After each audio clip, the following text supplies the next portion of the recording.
पूर्णमद पूर्णमिदं पूर्णात् पूर्णमुदच्यते पूर्णस्य पूर्णमादाय पूर्णमेवावशिष्यते। ॐ शान्ति शान्ति शान्तिः।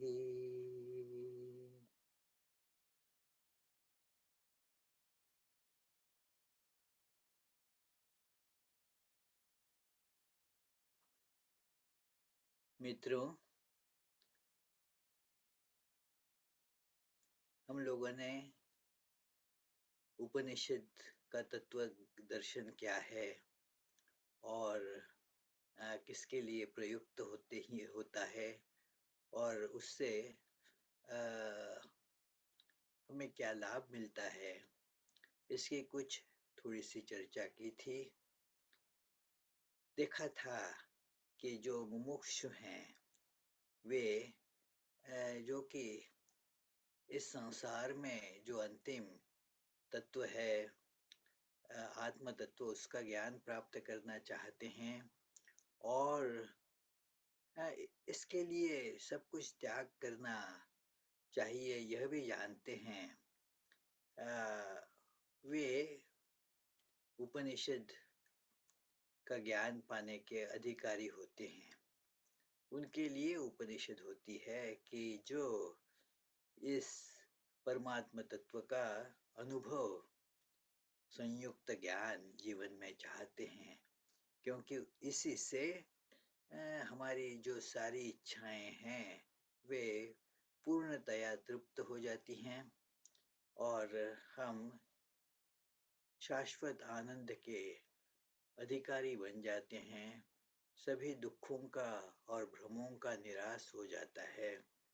सभी प्रश्नों के मानो उत्तर हम लोग पा जाते हैं। ऐसा यह उपनिषद दर्शन होता है।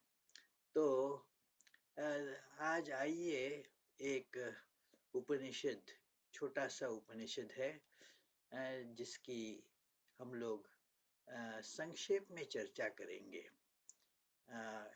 मेरा ऐसा ख्याल है कि दो व्याख्यानों में हम लोग इस उपनिषद की, जिसका नाम है ईशोपनिषद या ईशावास्योपनिषद, इसकी संक्षेप में चर्चा कर पाएंगे।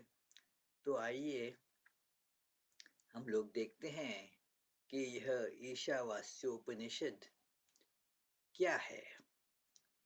यह उपनिषद, इसका एक अपना विशेष महत्व ऐसा है कि यह वेदों के संहिता भाग में आती है।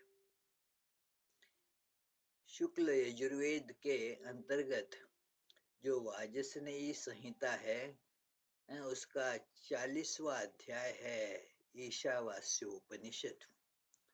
तो सामान्य तौर पर हम देखते हैं कि उपनिषदें ये वेदों के आरण्यक या ब्राह्मण ग्रंथ में आती है, परंतु संहिता, जहाँ पर विशेषकर हम देखते हैं कि कर्मकांड संबंधी चर्चा मिलती है, वहाँ पर यह उपनिषद आती है। और इससे हम लोग यह समझ सकते हैं कि कर्मकांड जो जहाँ पर होता है वेदों की उस संहिता के अंतर्गत भी प्रायः यह मनुष्य जीवन का उद्देश्य स्पष्ट करने वाली जो उपनिषद है, उसका जो है कि अस्तित्व देखने को मिलता है।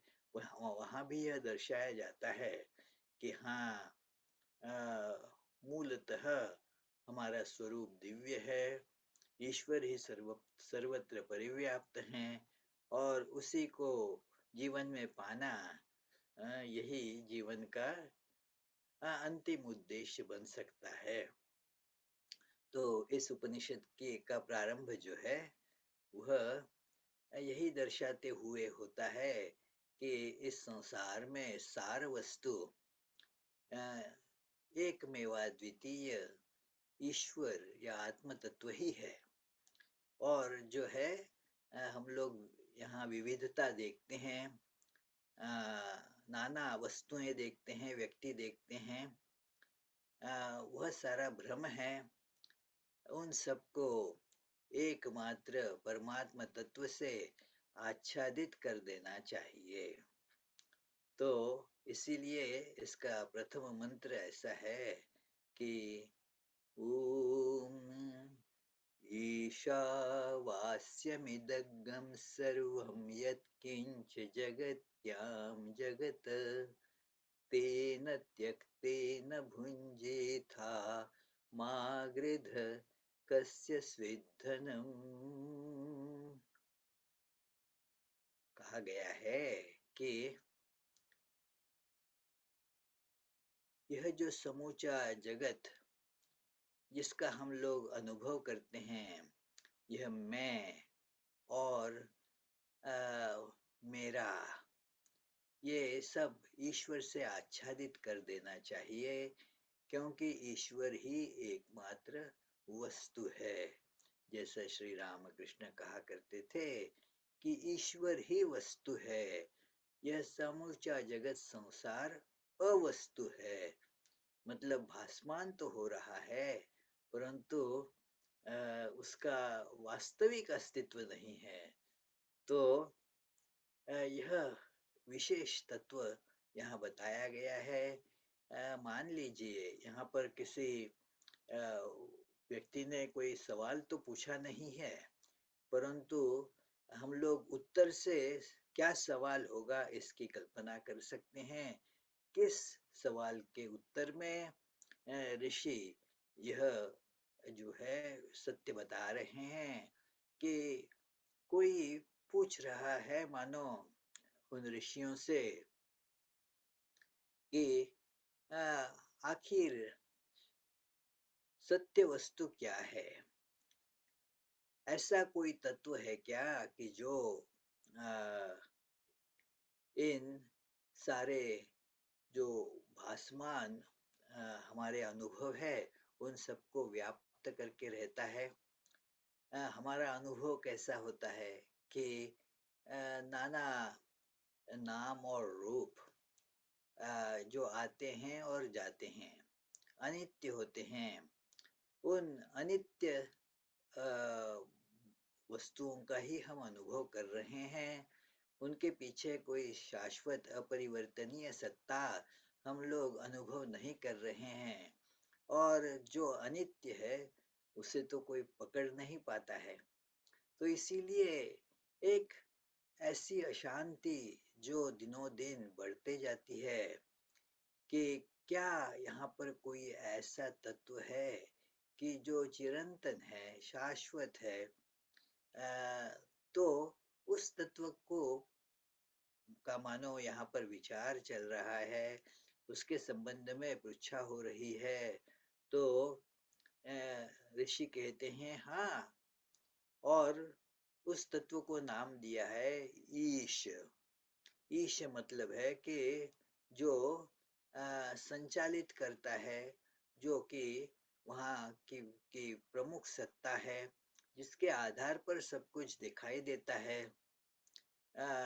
वह तत्व जो हर चीज में मानो छिपा हुआ है और उसे वहां से अनुप्रेरित करता है।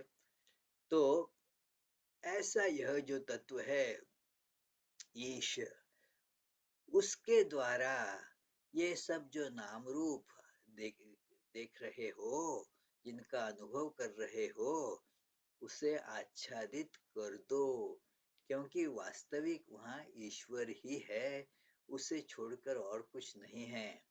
जो वस्तु मानो आच्छादित की जा रही है, तो क्या होता है कि हम उस वस्तु को देख नहीं पाते, आच्छादन केवल देखते हैं। तो वैसे ही यह संसार जो हम देख रहे हैं, वहां पर ईश्वर को देखने का प्रयास करें, जो सत्य है उसे देखने का प्रयास करें। जो हम अभी देख रहे हैं, अनुभव कर रहे हैं, उसको ढक डालो, उसे ढक दो। किससे ढक दो? तो ईश्वर तत्व से ढक दो। ईश्वर ही वहां पर विद्यमान है। ईशा वास्यम, वास्यम मतलब ढाक देना। तो ढक दिया है किसको? तो इदम सर्वम, यह जो इदम मतलब यह सारा जिसका हम अनुभव कर रहे हैं, उसे उस जगत को।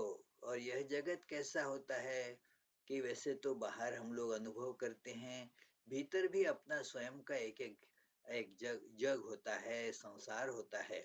हर एक का संसार मित्रों अलग अलग होता है।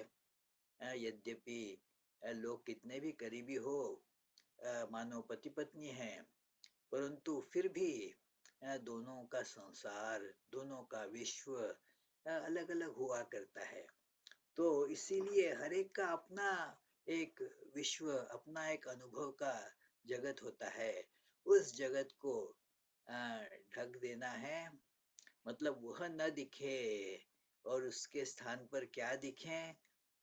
जो सत्य है, जो वास्तविक है, जो परिवर्तनीय नहीं है, जिसमें आना जाना नहीं है, ऐसा जो ईश तत्व, उससे इस समूचे संसार को ढक देना चाहिए। ऐसा यहाँ पर ऋषियों ने बताया है एक साधक को कि यह प्रयास करना होगा। मतलब उदाहरण के तौर पर मैं बता रहा हूँ कि मानो एक मोम के म्यूजियम में आप जाते हैं, मतलब है वहाँ आप सारे मोम के पुतले देखते हैं। जो इतने ही व्यक्ति, जो विख्यात व्यक्ति, उनके पुतले वहां पर बनाए गए हैं और बड़े सुंदर बनाए गए हैं, मानो वे व्यक्ति वहां हैं, ऐसा ही प्रतीत हो रहा है। परंतु जब हम लोग सत्य देखना चाहते हैं, जानना चाहिए कि वहाँ मान लो गांधी जी का वहां पर पुतला रखा हुआ है, तो ये कौन है? गांधी जी हैं, परंतु मोम के रूप में गांधी जी हैं। गांधी जी के रूप में मतलब मानो मोम है। तो वैसे ही वहां पर मानो दूसरा पुतला होगा, इस प्रकार का शिवाजी। अब शिवाजी और गांधी जी क्या एक हैं क्या? नहीं, अलग अलग हैं। परंतु एकमात्र मोम ही इन दोनों रूपों में दिखाई दे रहा है। तो शिवाजी को या हो या गांधी जी को हो, या शिवाजी जो घोड़े पर सवार हैं, उस घोड़े की भी बात करें, या गांधी जी के हाथ में जो लाठी है उसकी बात करें, यह सारा तो मोम है। ये दिखने को अलग अलग होने पर भी वस्तुतः एक मेवा द्वितीय है। मोम छोड़कर और कुछ वहां पर अस्तित्व में है ही नहीं, वह सत्य है। वही मोम इन सारे पुतलों के रूपों में दिखाई दे रहा है। तो देखिए, यह सत्य हमारे अनुभव में आना चाहिए कि देखो, यह जगत संसार में अनगिनत वस्तुएं, नाम रूप हम लोग देखते हैं। उन सब नाम रूपों में यह एकमात्र ईश तत्व विद्यमान है। वही इन सब बदलते नाम रूपों के पीछे जो सत्य है, वह वही है। जैसे सागर में ढेउ होती है, तरंग होते हैं, छोटी ढेउ, बड़ी ढेउ। अब ये ढेउ, ये तरंग अलग अलग हैं, परंतु ये तरंग कैसे होते हैं? उठते हैं, बड़े दिखाई देते हैं और फिर गिरने लगते हैं, और फिर जहाँ से उनका उगम हुआ था, उत्पन्न हुए थे, वहीं फिर मिल जाते हैं, उसी सागर में लीन हो जाते हैं। तो वैसे ही यह सारा जगत संसार उस ईश तत्व से, उस भगवान से मानो निर्मित हो रहा है, दिखाई दे रहा है। और जब दिखाई दे रहा है, वह दिखाई देते समय भी जल को छोड़कर तो और कुछ है नहीं। तो और फिर अ, वह एक केवल आकार है। वह आकार फिर उसी जलाशय में फिर लीन हो जाता है। जल ही केवल अस्तित्व है। उस जल के ही विभिन्न रूप हम लोग देखते हैं। तो ये रूप तो आते हैं और जाते हैं। इसे हम लोगों को समझना चाहिए कि यह आना जाना किसका है? रूपों का है। और फिर इन रूपों को अलग अलग हम लोग देखते हैं, तो उनका अलग अलग नाम भी बना देते हैं, जिससे उनकी मानो पहचान होती है। परंतु यह पहचान भी तो क्या जो वास्तविक नहीं है उसकी भला और क्या पहचान करेंगे आप? तो इसीलिए वह एक सवाल हमेशा पैदा होता है वहां पर कि वह वास्तविक क्या है? जो यह इस प्रश्न का यही उत्तर दिया गया है कि देखो, यह जो एक तत्व इन सब में व्याप्त है, उस तत्व का जो है ज्ञान करो।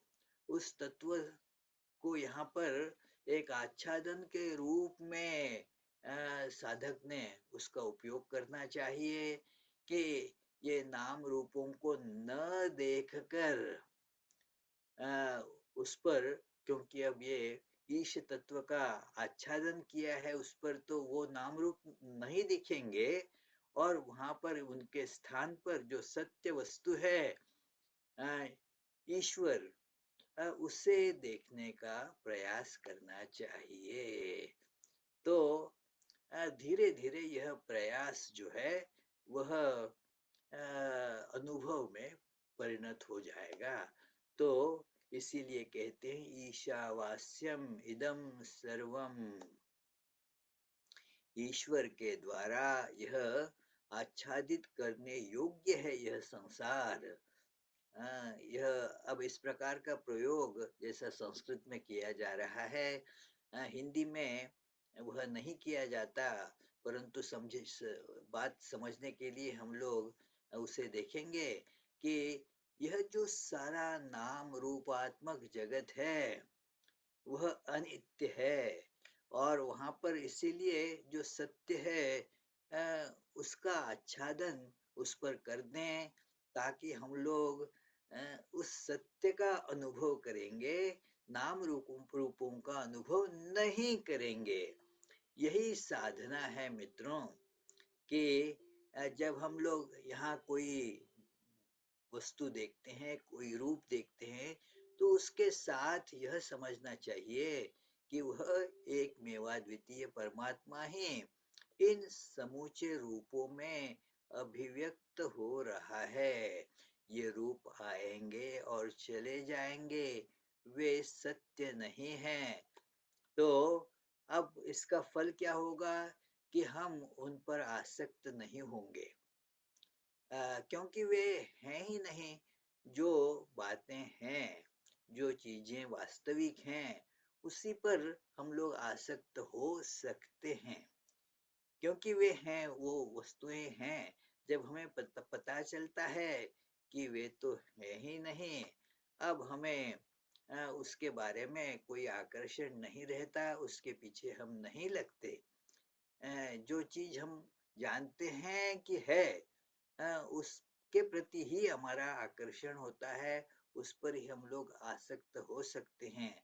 तो इसीलिए क्या यह समझना चाहिए कि ईश्वर ही एकमात्र अस्तित्व रखते हैं, और दूसरी कोई बात यहाँ पर है ही नहीं। वह केवल हमारे अज्ञान के कारण प्रतीत हो रही है। और यह प्रायः हुआ करता है कि जैसे वेदांत में वह प्रायः दृष्टांत दिया जाता है कि एक डोरी पड़ी है उस डोरी के स्थान पर सर्प दिखाई देता है। तो अब वह सर्प वहां पर न होने के बावजूद भी प्रतीत होता है, अरे वहां पर सांप है। और सांप है देखने के साथ साथ ही उसकी विविध प्रतिक्रियाएं भी वहां पर प्रकट होती है, जैसे हम डर जाएंगे, अरे बाप रे, यह तो जहरीला प्रतीत होता है, तो क्या करें, अब यहाँ से मैं भाग जाऊं या इस सांप को मार दूं या किसी को फोन करके बुला लूं, क्या करूं। ऐसा एक वहां पर अ, इस प्रकार की प्रतिक्रिया निर्माण होती है, भय निर्माण होता है। तो वैसे ही इस संसार में हम लोग हमेशा आशंकित रहते हैं कि अरे ये संसार हमारा क्या होगा। यह सवाल रहता है। इसीलिए जिसे कहते हैं बीमा कंपनियां, उनका काम चलता है। यदि हम लोगों को कोई किसी प्रकार का भय न हो, किसी प्रकार की आशंका न हो, तो बीमा कंपनी कभी चल नहीं सकती। बीमा कंपनी इसी पर चलती है कि आगे चलकर क्या होगा पता नहीं। तो अ, यह आशंकित मन जो है वह जब सत्य देखता है तो सब भय दूर हो जाता है, भय की निवृत्ति हो जाती है। तो अ, जैसे हम लोग देख ले वहां पर कि अरे वह सांप वहां है ही नहीं, दूरी ही पड़ी हुई है। तो क्या अब ये सारी जो भय की प्रतिक्रियाएं हो रही थी, वे सारी प्रतिक्रियाएं भी वहां पर समाप्त हो जाएगी। तो यह वास्तविक हो जाता है अन्य उपनिषदों में और ऐसे महापुरुषों के जीवन में जिन्होंने इस तत्व का साक्षात्कार किया है। तो क्या होता है कि भय पूर्णपणे पूर्णतया निवृत्त हो जाता है। भय का पूरा निराश हो जाता है वहां पर। तो यही हम लोगों को देखना चाहिए कि जीवन फिर धन्य हो जाता है। भयम वही जनक प्राप्नोसी, जैसे इस बात को बृहदारण्यक उपनिषद कहती है कि अभय को यह व्यक्ति प्राप्त हो जाता है। और नहीं तो भय से छुटकारा पाने का और कोई भी उपाय मित्रों इस संसार में है नहीं। तो आ, वे कहते हैं कि इसी का नाम है त्याग। इस त्याग से तेन त्यक्तेन भुंजी था। इस त्याग से अपने भीतर जो यह मुक्ति की इच्छा हो गई है, उसका पोषण करो, रक्षण करो। भुंजी था का तात्पर्य शंकराचार्य जी वहां अपने भाष्य में देते हैं, भुंजी था पालये था, कि यह जो मुक्ति की इच्छा हृदय में जगी है, अब यह इच्छा तो आएगी चली जाएगी, उसका पोषण कैसा करें, उस इच्छा का रक्षण कैसा करें। हम देखते हैं कि कभी कभार यह मुक्ति की इच्छा सभी के मन में जगती है, परंतु वह इच्छा भी आती है और चली जाती है। और वह जब चली जाएगी तो फिर हम लोग इस संसार में फिर से पूरे मग्न हो जाएंगे। ईश्वर का विचार भी मन में नहीं आएगा। तो इसीलिए इस इच्छा को पकड़ के रखना चाहिए, उसको बलवान बनाना चाहिए, उसका रक्षण पोषण करना चाहिए। और इसका रक्षण पोषण किससे होगा? कहते हैं तेन त्यक्तेन, उस त्याग से इसका रक्षण करो। त्याग का मतलब क्या है? कि सत्य को देखना। स्वामी विवेकानंद जी ज्ञान योग ग्रंथ में कहते हैं, इसी उपनिषद की चर्चा हो रही है वहां पर। तो कहते हैं कि देखो, वेदांत जो है सर्वोच्च आदर्श हमारे सामने प्रस्तुत तो करता है, परंतु यह नहीं कहता कि सब कुछ छोड़कर कहीं चले जाओ। जो भी है संसार में उसे सत्य दृष्टि से देखो, यही कहा जा रहा है कि जो आने वाली जाने वाली सब जो वस्तुएं हैं जिसका हम लोग अनुभव करते हैं, उसके स्थान पर देखो कि वह परमात्मा स्वरूप है। यह जो नाम रूप हैं वे उस परमात्मा के ही नाम रूप हैं। तो जो मन है उसे परमात्मा में नियुक्त करो, ये आने जाने वाले नाम रूपों में नहीं। इसका नाम है मित्रों त्याग।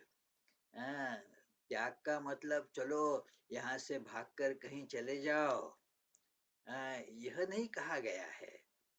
कि चलो यहाँ नगर में रहते हैं, यहाँ वडोदरा में रहते हैं, यहाँ से भागकर कहीं हिमालय में उत्तर काशी में जाकर बसें, तो उसका नाम त्याग नहीं होता।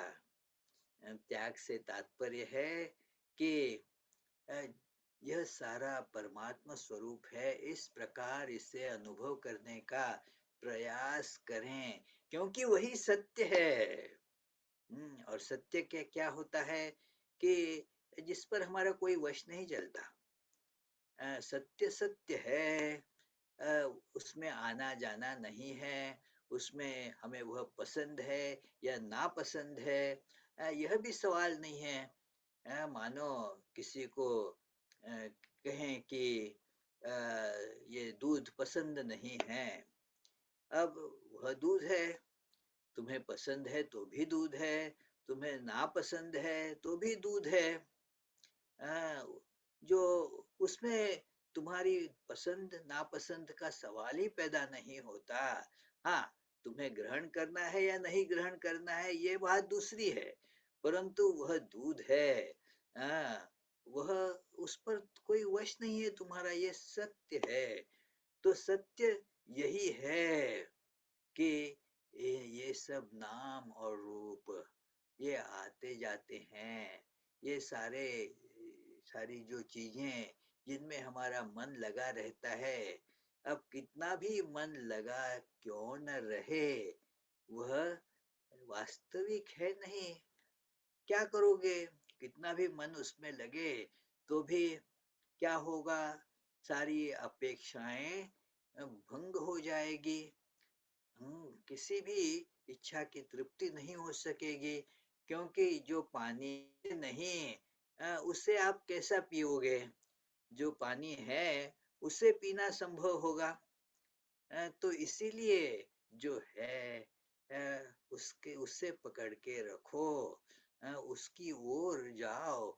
यही जो है बिल्कुल व्यावहारिक तथ्य यहाँ पर प्रस्तुत किया गया है कि जो है नहीं उसका त्याग करो, जिसके कारण हम जीवन में बंधन में पड़ जाते हैं।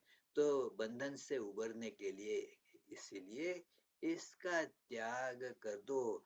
जैसे अपने घर में कूड़ा कचरा होता है, तो उसे क्या हम लोग ऐसा पकड़ के रखते हैं? नहीं।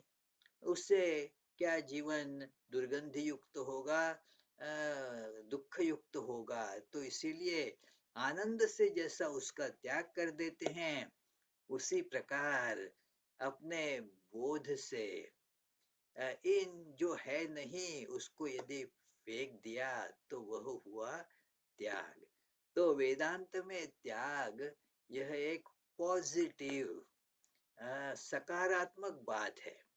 यह कोई नकारात्मक बात नहीं कि यहाँ से चलो दूर भाग जाए कहीं से, या कोई चीज को फेंक दे, त्याग हो गया, इस प्रकार नहीं।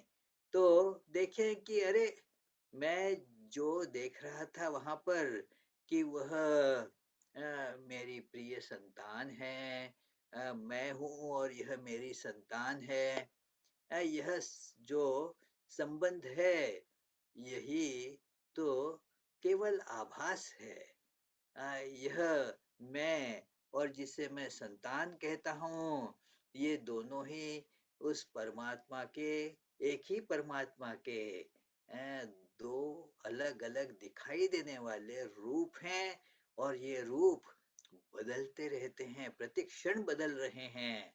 तो इसे जानना, और ऐसा जानते ही हमारे बोध से, हमारे अंतःकरण से वह वस्तु मानो छूट ही जाएगी।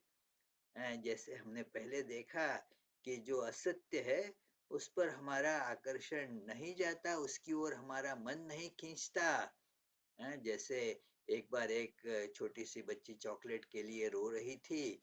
वहाँ सामने एक टीवी था, टेलीविजन, उस पर एक चॉकलेट की का वहाँ पर विज्ञापन दिखाया जा रहा था, और एक बड़ा सा चॉकलेट दिखाया जा रहा था। तो मैंने उस छोटी सी बच्ची से कहा, अरे जाके ले लो ना। नहीं, वो जानती थी कि वह चॉकलेट नहीं है, तो इसीलिए उसका कोई आकर्षण नहीं था उसके लिए, उसके प्रति, क्योंकि जानती है कि वह सत्य नहीं है। तो वैसे ही हमारा इस संसार के प्रति जो आकर्षण है वह चला जाएगा, क्योंकि जानते हैं कि वह सत्य है नहीं। तो इस बात को हम लोगों को पकड़ के रहना चाहिए। एक साधक जो है, जो मुक्ति चाहता है, तो वह मुक्ति के लिए क्या करना चाहिए, इस बात को पकड़े रहो कि यहाँ पर केवल एक भगवान ही सत्य है। बाकी सारी जो बातें यद्यपि भ्रमवश दिखाई दे रही हैं, वे वास्तविक हैं नहीं। इस ज्ञान को पकड़े रहो, और इसीलिए इसका और क्या इसका परिणाम होगा कि वह भी देखना चाहिए कि फिर धन के प्रति कोई लालसा नहीं होगी। हम्म। माँ गृध कस्यचित् धनम, ये पैसा आखिर है किसका, किसी का नहीं होता मित्रों। हम लोग केवल इस प्रकार के भ्रम के वशीभूत होकर मेरा पैसा तेरा पैसा करते रहते हैं। वास्तविक धन तो किसी का है नहीं, वह जो है विद्यमान नहीं है। तो इसीलिए उसकी आशा मत रखो।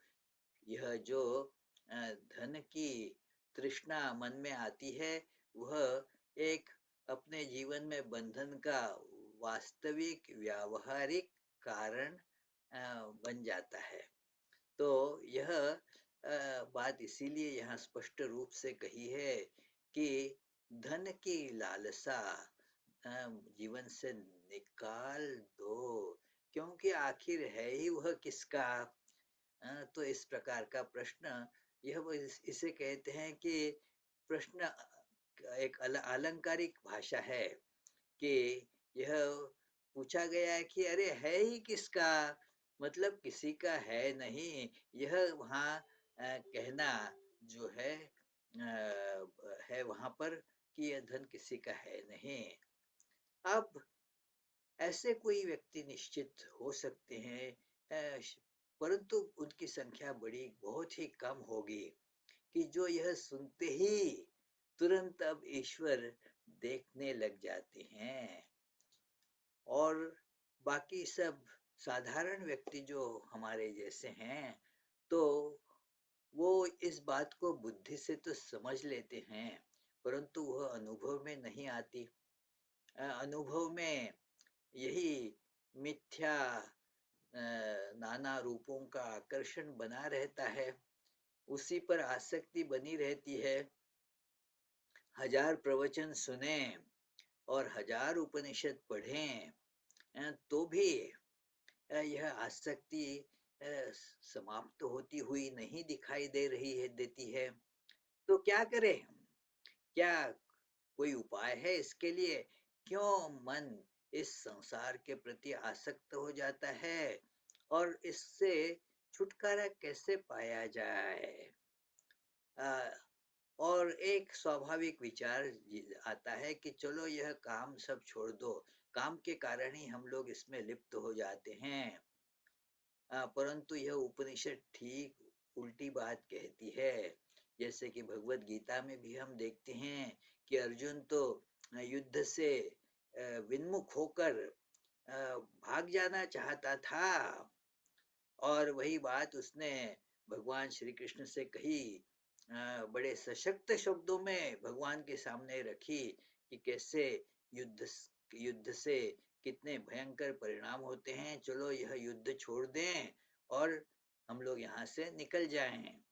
तो परंतु भगवान उसे डांटते हैं, कहते हैं कि यह बात उचित ही नहीं है, इससे कोई किसी प्रकार का लाभ होगा नहीं और अपना कर्तव्य करते रहना चाहिए, वह प्रिय हो या अप्रिय हो। तो अपने तत्व का जो है अपने कर्तव्य का पालन करें और ये जीते रहे, तत्व का जो है आचरण करते हुए जीने का प्रयास करें।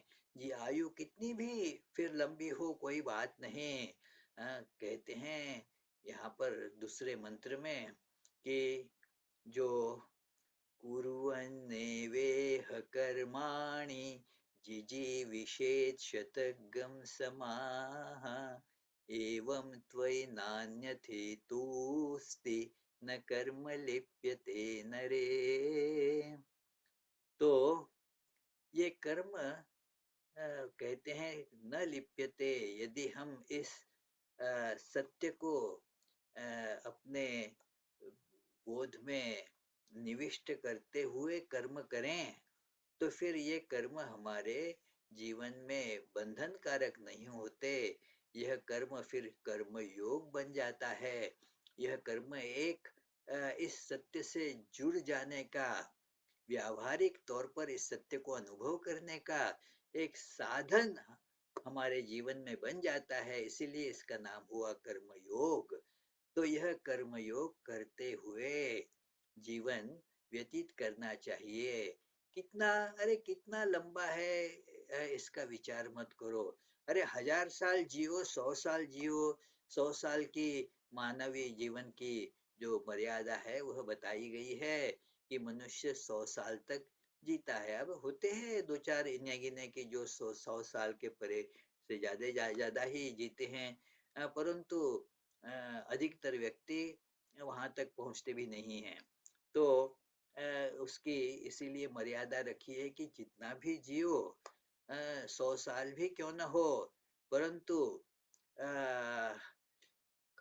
काम अपना कर्तव्य कर्म करते हुए जीना, इस सत्य को ध्यान में रखना जो पहले मंत्र में बताया गया है कि यह सारा वास्तविक ईश्वर है। तो यह जानते हुए मन को इन आसक्तियों से दूर करने की प्रचेष्टा करते हुए कर्म करते रहो। कर्म छोड़ने से काम नहीं बनेगा। कर्म सही ढंग से करना होगा। कौन सा कर्म करें, इस बात को कर्म योग की दृष्टि में कोई मूल्य नहीं, कोई काम छोटा नहीं, कोई बड़ा नहीं। आप लोगों ने स्वामी विवेकानंद जी की वह छोटी सी जो अति मूल्यवान पुस्तिका है कर्मयोग नाम की, उसका अध्ययन किया होगा। वहां पर एक चैप्टर आता है, एक प्रकरण आता है जिसका शीर्षक है कि अपने कर्तव्य में के पालन में हर व्यक्ति ही श्रेष्ठ है। Each is great in his own place. तो कौन सा काम है, जो भी काम हमारे पास आ जाता है स्वाभाविक रूप से उसी काम को साधन बना लेना चाहिए। वह साधन बनता है हर काम में, साधन बनने की उतनी ही क्षमता होती है, समान रूप से उतनी ही क्षमता उनमें विद्यमान है। हम लोगों को उसका उपयोग कर लेना चाहिए। काम करने का जो तरीका तरीका से यहाँ मतलब है उसके पीछे जो भाव है, कोई भी काम कर्मयोग हो सकता है यदि उसमें इस भाव को प्रविष्ट किया जाए कि यहाँ पर एकमात्र भगवान ही सत्य है। और यह भाव यदि प्रविष्ट न हो तो काम बाहर की दृष्टि से कितना भी बड़ा हो, कितना भी अच्छा हो, तो भी वह कर्मयोग नहीं बन सकता मित्रों। तो इसीलिए यह बात बड़ी महत्वपूर्ण है यहाँ पर। कुर्वन् एव इह कर्माणि जी विशेष शतगम समाहा। एवं मतलब एवं प्रकारेण, इस प्रकार से यदि कर्म करो तो क्या होगा? तो एवं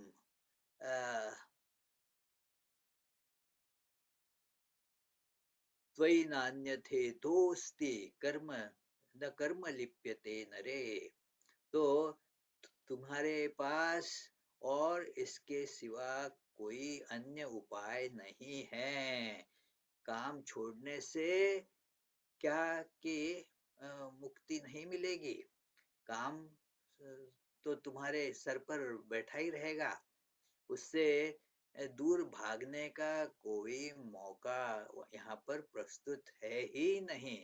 अर्जुन को भी भगवान ने यही बात बताई कि एक क्षण भी मनुष्य कर्म किए बगैर नहीं रह सकता। तो इसीलिए काम करूंगा नहीं, यह तो कोई विकल्प ही विद्यमान नहीं है, ऐसा कोई ऑप्शन है ही नहीं। केवल किस तरीके से काम किया जाए, हाँ, इसके बारे में हमें जो है कि ऑप्शन है कि सही ढंग से करें या गलत ढंग से करें। तो सही ढंग से करने का तात्पर्य हुआ कि सत्य को जीवन में अपने बोध में पकड़ के रखें, जीवन में पकड़ के रखें और फिर अपना काम किया करें। तो क्या होगा, इस प्रकार काम करते करते हमारा मन शुद्ध हो जाता है। जो इन नाना रूपों के पीछे दौड़ता है, वह उसके बगैर वह परमात्मा तत्व की ओर जाएगा, दिशा में परिवर्तन हो जाएगा। तो तब यह जो है कर्म भोग जो था वह अभी कर्म योग बन जाएगा, और वह कर्म फिर न लिप्यते, वह उससे हम लोग लिप्त नहीं होंगे, उसमें उसमें आसक्त नहीं होंगे, वह बंधक नहीं बनेगा, परंतु बंधन से छुटकारा दिलाने का साधन बन जाएगा। तो बड़े सुंदर ढंग से यह बात कही है। और ऐसा यदि न करें, इस तत्व को न जानकर कर्म करते रहें, जीवन बिताते रहें, नाना वस्तुओं के पीछे, नाना रूपों के पीछे यदि दौड़ते रहें, तो क्या होगा? बस यह अंधकारमय जीवन होगा। वह तीसरे मंत्र में यह बात कही है कि ये असूर्या नाम ते लोका अंधेन तमसावृता, एक अंधकारमय जीवन हो जाता है। यह कहने का तात्पर्य है कि अभी हमारे पास यह मनुष्य जीवन का एक सुनहरा मौका है कि जहां हम लोग इस बात को समझकर साधना कर सकते हैं। यह जीवन तो खैर थोड़े दिन के लिए होता है, समाप्त हो जाएगा। इसके पहले कि वह समाप्त हो जाए, नष्ट हो जाए, हम लोग सारी चेष्टा करते हुए इस तत्व को अपने जीवन में उतार लें। यदि यह जीवन नहीं तो ऐसे ही समाप्त हो जाए, तो फिर बाद में कब मनुष्य का जन्म मिलेगा? यदि मनुष्योचित कर्म न करें, तो जैसा कर्म है उसके अनुरूप अगला शरीर भी हमें प्राप्त होता है। जैसे कठोपनिषद कहती है, यथा कर्म यथा श्रुतम योनि मन्ये प्रपद्यन्ते शरीरत्वाय देहिनः, कि मृत्यु के बाद कितने ही प्रकार के शरीरों में ये जीवन प्राप्त हो सकता है, और कौन सा शरीर मिलेगा कैसे निश्चित होता है? तो तुम्हारा क्या बोध है, क्या ज्ञान है तुम्हारा, और क्या कर्म तुम्हारा तुमने किया हुआ है, इसके अनुरूप नया देह प्राप्त करती है। यह जो जीव है नया देह प्राप्त करता है। तो यह इसीलिए बाद में क्या होगा यदि जीवन यह इंद्रिय भोग्य वस्तुओं के पीछे ही लगा दिया जाए, तो स्वाभाविक रूप से कि ऐसे भोगों के लिए ही जो शरीर प्रयुक्त होता है, ऐसा ही कोई शरीर मिलेगा। मनुष्य शरीर मिलने की फिर संभावना नहीं रहती। तो इसीलिए यह जान के इस अ, सत्य की प्राप्ति के लिए बद्ध परिकर होकर ये हमें आगे बढ़ना चाहिए कि पूरा निश्चय कर लेना चाहिए। यही कहा गया है। कहने का तात्पर्य यह है कि यदि यह न करो तो क्या दुर्गति होगी देखो। तो यह दुर्गति से बचना चाहते हो ना, तो इसीलिए फिर एकमात्र तुम्हारे पास उपाय है कि इस सत्य को जीवन में पकड़े रहो और फिर काम अपना करते रहो। ये कहने का केवल यही तात्पर्य है कि अभी लगे रहो, यह प्रयास खूब जोर से करते रहो और तब देखेंगे कि जीवन में परिवर्तन आ ही जाएगा। यह एक विज्ञान है मित्रों, साइंस है। मतलब यदि आप पूर्व दिशा में ये 50 किलोमीटर की रफ्तार से गाड़ी चला रहे हो, और फिर 50 किलोमीटर की दूरी पर कोई जो स्थान है पूर्व दिशा में, वहां पहुंच जाओगे और 1 घंटे में वहां पहुंच जाओगे। और यदि पश्चिम दिशा की ओर उसी प्रकार जा रहे हो तो 1 घंटे में आप 50 किलोमीटर की दूरी पश्चिम की दिशा में तय कर लोगे। तो यही जीवन में भी है कि उचित दिशा में कर्म करो। कर्म वही है, जैसे कि गाड़ी तो बदलनी नहीं है, पूर्व दिशा में जाना है तो एक कार लगेगी और पश्चिम दिशा के लिए दूसरी कार खरीदने की जरूरत नहीं है, वही कार है। हाँ, और केवल सही दिशा में ले जानी है। यदि सही दिशा में न ले जा सको तो हर कार मित्रों बेकार ही है। तो यही जीवन की जो गाड़ी है उसे सही दिशा में न ले जाओ तो फल तो यही होने वाला है। इससे हमें अवगत केवल करा देते हैं इसलिए कि देखो गलत काम मत करो, सही काम करो। तो इसके बाद के मंत्रों में ऋषि बताएंगे, जिसकी चर्चा हम अगले प्रवचन में करेंगे कि यह परमात्मा का स्वरूप क्या है। यह ईश्वर तत्व जो जिसकी चर्चा की गई, वह ईश्वर तत्व क्या है, इसकी कुछ एक रूपरेखा हमारे सामने रखी जाएगी ताकि हम उसे कुछ हमारी बुद्धि से हम लोग उसे कुछ हद तक भांप सकेंगे। ताकि जब वह हमारी समझ में आएगा तो हम लोग उसे पहचान सकेंगे। जैसे कि हम लोगों को मान लो बाघ देखना है। अब बाघ कैसे दिखाई देता है, बाघ को देखा नहीं है मानो कभी किसी ने, तो कल्पना कीजिए ऐसा व्यक्ति कि जिसने बाघ को अभी तक नहीं देखा है, तो उसको एक कल्पना दी जाती है कि बाघ कैसे होगा।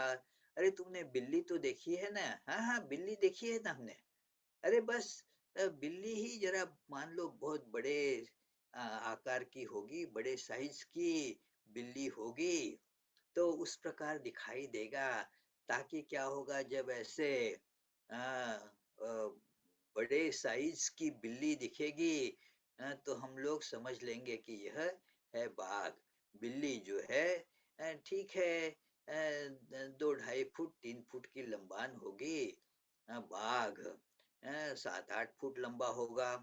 तो इसीलिए जब ऐसा कोई जानवर नजर में आएगा कि दिखने में कुछ बिल्ली के समान है परंतु लंबा है, और बहुत अधिक शक्तिशाली प्रतीत होता है, तो हमें क्या समझ में आएगा कि हाँ यही बाघ है। तो इसीलिए जब हम इस परमात्मा तत्व के सम्मुखीन हो जाएंगे तो उसे कैसे समझ लेंगे? तो इसीलिए बताया गया है कि वह कैसा है। तो उसकी चर्चा मित्रों हम लोग अगले प्रवचन में करेंगे। अभी वह शांति मंत्र उस प्रार्थना के साथ हम इस प्रवचन को यहीं विराम देंगे। ओम पूर्णमद पूर्णमिदं पूर्णात् पूर्णमुदच्यते पूर्णस्य पूर्णमादाय पूर्णमेवावशिष्यते। ॐ शान्ति शान्ति शान्तिः। हरिः ॐ तत्सत्। श्रीरामकृष्णार्पणमस्तु।